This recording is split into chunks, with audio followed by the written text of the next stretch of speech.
There's something happening in Genshin right now that most players haven't fully realized yet.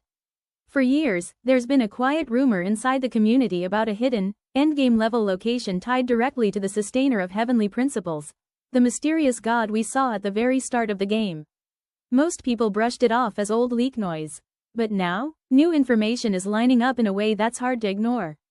What used to sound like a myth is suddenly starting to look like a roadmap.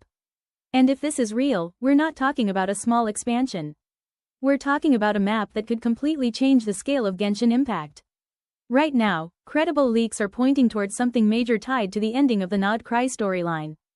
And buried inside older leak discussions was a name that's resurfacing again. The Space of Asmoday. Now, don't worry, you don't need to be a lore expert to understand why this matters. Asmoday is the internal name long associated with the Sustainer, the godlike figure who stopped us at the beginning of the game. A map connected to that name isn't just another region. It implies endgame, it implies confrontation, it implies Celestia, and that's where things start getting interesting. Here's the first real piece of technical evidence that fueled this theory. Data miners once uncovered a file referencing something called Teyvat Moonview. In simple terms, a skybox suggesting we might see Teyvat from outside it, possibly from above, possibly from space. At the time, it sounded ridiculous. Now, with the way the 6.x roadmap is shaping up, it doesn't sound so impossible.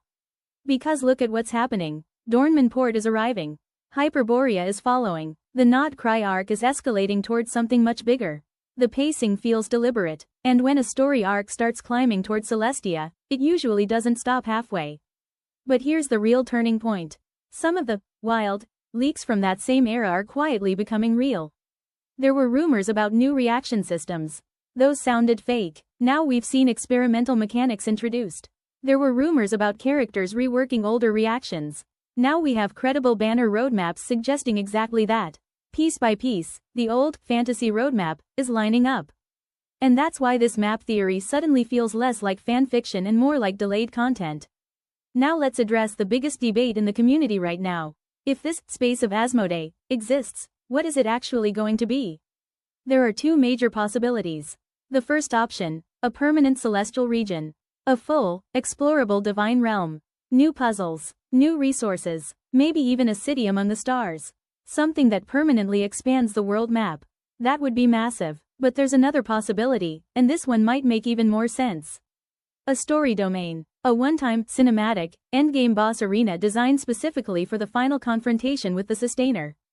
Think about Genshin's biggest moments. They've always happened inside carefully designed instance domains. Scaramouche, Raiden Shogun, Baicht. If Ho-Yo-verse wants maximum narrative impact, they may not want this location to be farmable or revisitable. And here's the part most people aren't talking about. If they make it permanent, it becomes normal. If they make it a story domain, it becomes legendary. Now let's ground this in reality. We are deep in version 6.x. The Nod Cry storyline is escalating. Celestia has been visually teased multiple times. And Ho-Yo-verse has clearly been building toward a divine-level conflict for years.